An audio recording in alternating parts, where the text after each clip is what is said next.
Selanjutnya mari kita sambut penampilan dari kelompok 6 kelas A1 Denpasar.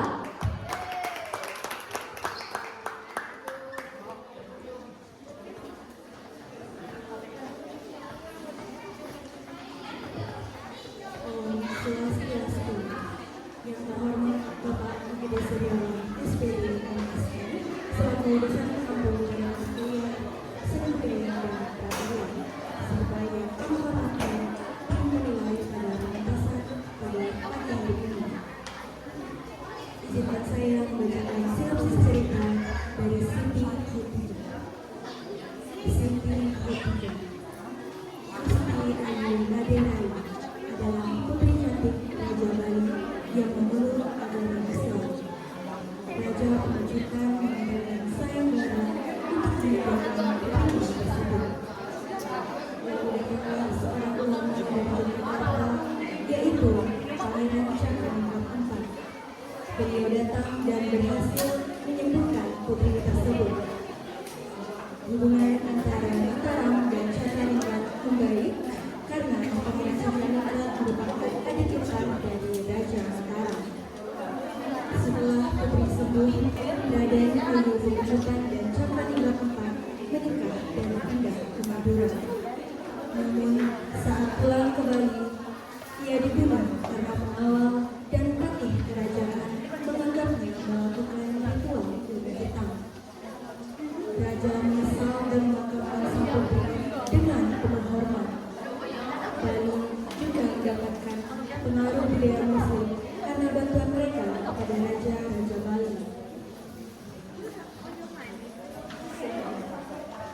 Pimpinan produksi Astri Utama, sutradara Widiana, asisten sutradara Ega Utama, koreografer dan penulis naskah Nisa Ardianti. Adapun nama-nama pemain pada pementasan pagi hari ini, Winnie Regitasari sebagai Siti Khotijah, Dwi Hartadiana sebagai Raja Cakraningrat, Pandi dan Indra Mitra sebagai Raja Panusutan, dan Juli Atama sebagai Patih Kerajaan. Baik, mari kita saksikan bersama pementasan drama dari kelompok 1 A1 Denpasar.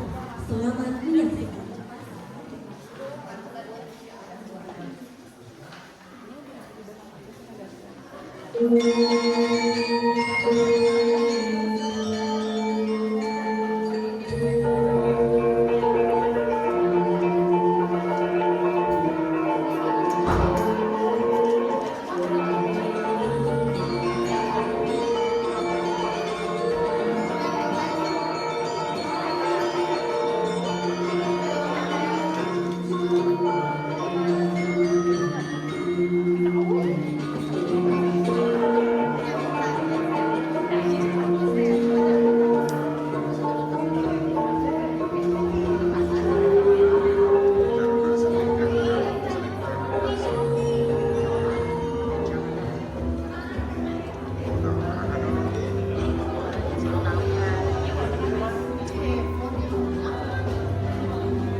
Masih banyak kok gadis luar sana yang cantik. Sudahlah, saya mau memetik buah dulu di taman. Jadi coba dari lihat bunga ini. Wah, cantik banget ya bunga yang ada di taman ini, Gusti Ayu. Benar Gusti Ayu, bahkan kecantikan bunga ini tidak bisa mengalahkan cantik Gusti Ayu. Aduh, Bibi, kenapa saya seperti ini? Gusti Ayu, kenapa bisa seperti ini? Ada apa Mas saya? Saya merasa sakit perut, pusing karena saya mual-mual sekali. Aja bener. Ada apa? Kenapa kalian memanggil kami? Tolong angkat Gusti Ayu, bawanya ke kamar karena Gusti Ayu pingsan. Dayang, tolong panggilkan aja. Bilang bahwa Gusti Ayu pingsan.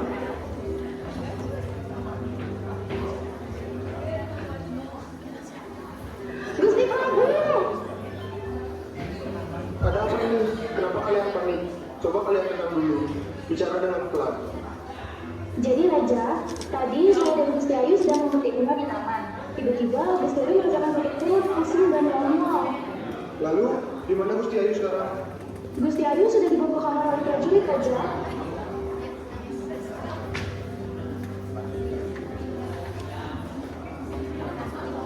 Ada apa dengan anak saya? Jadi begini Gusti Prabu, karena Gusti Prabu terkena penyakit kuning. Saya sudah berusaha semampu saya. Coba carikan orang yang bisa menemukan Gusti Ayu, Gusti Prabu. Paman Patih, bagaimana solusinya sekarang supaya anak saya bisa sembuh? Begini, Gusti Prabu. Jadi, jalan satu-satunya kita harus membawa sayembara. Siapapun nanti yang berhasil menyembuhkan Gusti Ayu akan mendapatkan hadiah. Bagaimana pendapat Gusti Prabu? Benar sekali apa yang Paman Patih ucapkan. Sekarang silakan mengumumkan kepada semua rakyat, siapapun yang bisa menyembuhkan anak saya akan saya beri imbalan. Jika nanti yang bisa menyembuhkan itu para perempuan, akan saya angkat menjadi anak saya. Dan jika yang bisa menyembuhkan itu laki-laki, akan saya nikahkan dengan Gusti Ayu.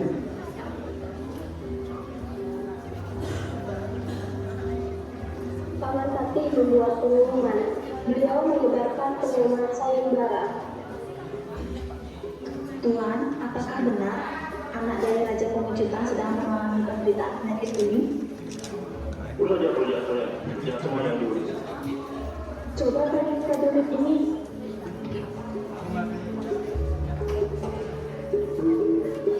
Apakah benar anak dari Raja Pemecutan sedang menderita penyakit kuning? Benar, dari 1 minggu yang lalu. Pengumuman itu pun terdengar sampai ke kerajaan Yogyakarta yang langsung didengar oleh ulama yang bernama Syed. Pangeran, saya mendengar bahwa Raja Bayu dari Pemecutan telah mengumumkan sayembara tentang anaknya, bahwa siapa yang bisa menyembuhkan anaknya jika perempuan dia dijadikan sebagai saudara dari putrinya, dan jika laki-laki dia dijadikan suaminya. Dari mana kamu mendapatkan kabar tentang saudara ini, ulama? Saya mendapatkan kabar ini dari 2 hari yang lalu ketika saya berada di Delhi. Saat itu, saya tidak sengaja mendengar percakapan beberapa rakyat dan prajuritnya. Baik, kalau begitu saya akan memastikannya lagi. Benar tentang kabar tentang sayembara ini. Jika benar, saya harus secepatnya berangkat ke Bali dan mengikuti sayembara ini. Baik, kalau seperti itu saya mohon izin untuk pekerjaan saya. Pangeran pun berangkat ke Bali untuk memastikan atau mencari informasi tentang sayembara dari Putri Pemecutan. Pangeran pun tiba di Bali dan bertanya kepada beberapa rakyat di Bali. Mbak, izin bertanya sebentar. Apakah benar Raja dari Pemecutan mengadakan sayembara untuk putrinya? Benar sekali, Raja membuat sayembara untuk putrinya yang bertujuan untuk menyembuhkan penyakit pada putrinya. Memang anak dari Raja terkena penyakit apa? Saya dengar anak raja terkena penyakit kuning. Sudah banyak tabib yang mengobati, tetapi satupun tidak dapat berhasil menyembuhkan anak raja. Dengan demikian, raja akhirnya membuat sayembara dengan syarat siapapun yang dapat menyembuhkan anak raja jika seseorang perempuan akan dijadikan saudaranya dan jika laki-laki akan menjadikan suaminya. Baik, Mbak. Terima kasih atas informasinya. Saya mohon pamit. Baik, silakan. Setelah beberapa hari sayembara kedatangan oleh Raja Bali, beberapa pangeran dari kerajaan Bali mengikuti sayembara tersebut, namun tidak berhasil menyembuhkan putri raja. Raja, mohon berikan nama kesempatan untuk mengobati putri. Siapa kamu? Dari mana asal kamu? Hamba Pangeran Cakraningrat. Hamba berasal dari Madura. Apa kamu yakin akan bisa menyembuhkan putri kesayanganku? Hamba yakin dengan kesaktian hamba, putri raja pasti akan sembuh. Kalau kau merasa yakin dengan kesaktianmu, saya akan memberikan kau kesempatan untuk mengikuti sayembara ini dengan menyembuhkan anakku. Raja pun mempersilahkan pangeran untuk mengikuti sayembara. Pangeran pun langsung membuat ramuan yang akan diberikan kepada putrinya.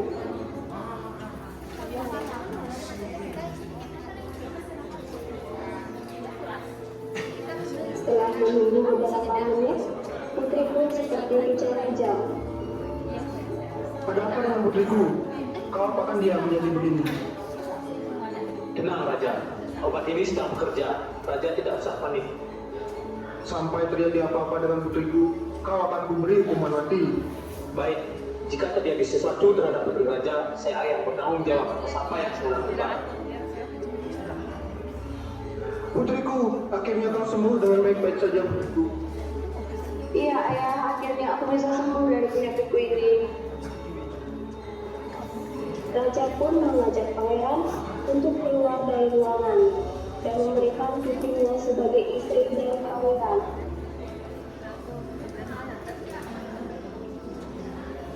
Pangeran Cakraningrat, sesuai janji saya, karena kau berhasil menyembuhkan putriku, akan kunikahkan kau dengan putriku. Kalau begitu, saya akan menerima putri Raja sebagai istri saya. Kalau seperti itu, saya akan carikan hari baik untuk pernikahan kalian. Paman Pati, tolong segera carikan hari baik untuk Tuan Putri dengan pangeran. Baik Pangeran, saya akan carikan hari baik dan memberikan pengumuman kepada masyarakat agar masyarakat tahu bahwa Tuan Putri sudah sembuh dan akan segera menikah. Putri, apakah kau sudah siap menikah denganku? Saya siap pangeran, saya juga harus memenuhi sumpah ayah saya dan saya tidak berani melanggarnya. Baik, kalau begitu, saya secepatnya akan mengatur perkara kita ke Madura. Raja, saya mohon izin untuk kembali ke Madura dengan sang putri. Kami akan melakukan pernikahan di Madura. Kalau begitu, baiklah. Saya akan izinkan Anda membawa putri saya ke Madura. Baik, terima kasih atas izin yang Raja berikan kepada hamba.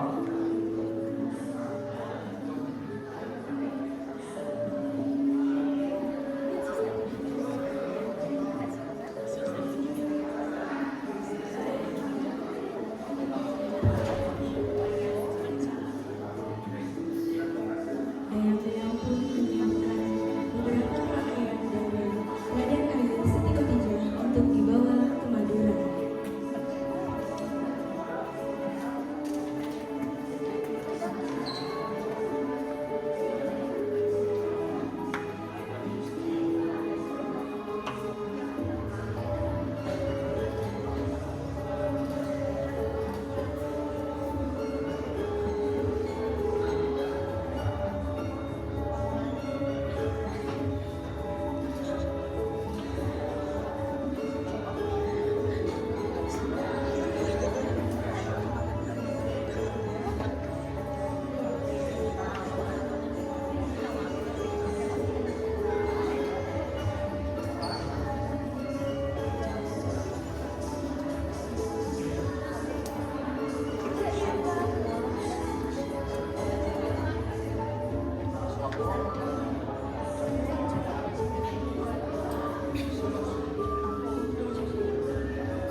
Beberapa hari kemudian, mereka pun sampai di Madura.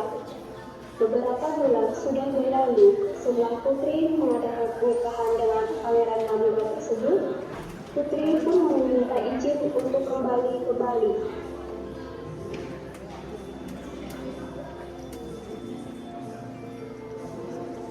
Tuanku, saya mohon izin, apakah boleh saya pulang ke Bali?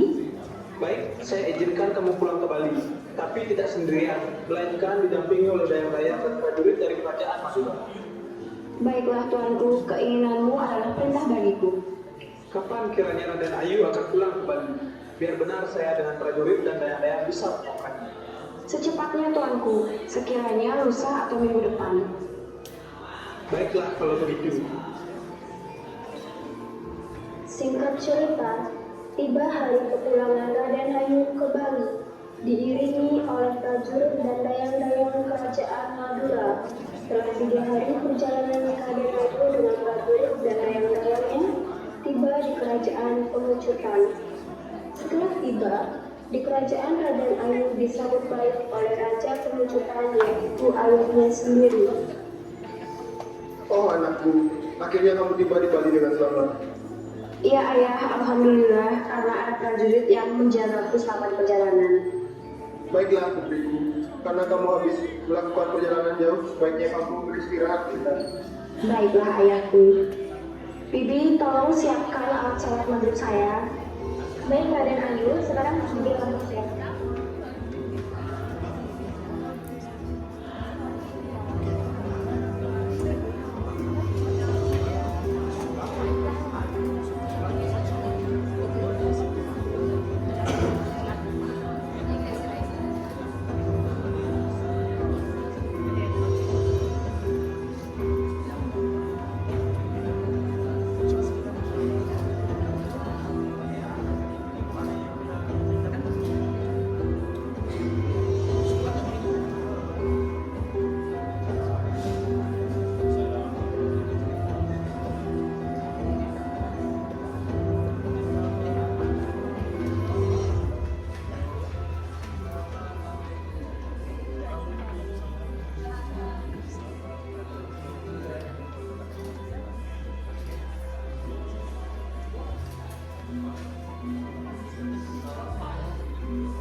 Raja, ada yang sedang menjalankan ilmu hitam di kerajaan. Siapa itu yang berani melakukan perbuatan tidak terpuji di kerajaanku? Segera perintahkan prajurit untuk memberitahu siapa itu. Baik, segera saya akan perintahkan. Siapa kamu di sana? Hah? Ternyata Raden Ayu sedang melakukan apa kamu? Ada apa Mapati? Saya sedang melakukan sembahyang menurut Islam. Saya tidak percaya kamu sedang melakukan sembahyang ilmu hitam kan? Karena gaya sembahyang dan pakaianmu tidak bisa saya lihat. Hah? Itu tidak benar. Kamu telah menuduhku. Saya tetap tidak percaya kebenaran saya dan Raja Jambulan untuk membunuh orang yang sedang melakukan ilmu hitam di sini. Ya sudah, kalau Pati tidak percaya dengan perkataan saya, silakan suruh prajurit Anda untuk membunuh saya. Tapi saya ada permintaan. Baik, permintaan seperti apa? Anda dan prajurit Anda tidak akan bisa membunuh saya dengan senjata tajam apapun. Maka dari itu, bunuh saya menggunakan tusuk konde yang saya gunakan di rambut saya saat ini. Apakah itu saja permintaan Raden Ayu? Ada satu permintaan lagi. Jika Anda sudah membunuh saya, jasad saya akan mengeluarkan asap beraroma busuk, maka tanam jasad saya. Dan jika jasad saya mengeluarkan asap yang beraroma harum, maka buatkan saya tempat suci yang akan disebut keramat oleh rakyat. Baik, saya akan kabulkan permintaan Raden Ayu. Setelah Raden Ayu selesai mengucapkan permintaannya, Pati segera memerintahkan para prajuritnya untuk membunuh Raden Ayu.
Raden Ayu Siti Khadijah, putri raja berkejutan yang memeluk agama Islam dan dihukum mati karena keteguhannya, mengandung banyak pesan moral yang dapat kita pelajari.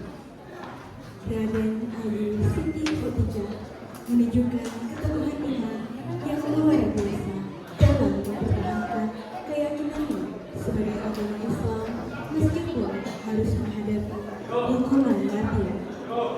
Raden Ayu Siti Khadijah berani menunjukkan identitasnya sebagai seorang muslimah meskipun dia tahu bahwa itu dapat membahayakan dirinya. Kisah ini pula menunjukkan bahwa kita harus saling menghormati dan toleransi terhadap perbedaan keyakinan. Penampilan dari kelompok 1 A1 Denpasar. Kami mohon maaf apabila ada kesalahan kata yang kurang berkenan di hati para penonton. Akhir kata kami tutup dengan para pesantin. Om Santi Santi Santi.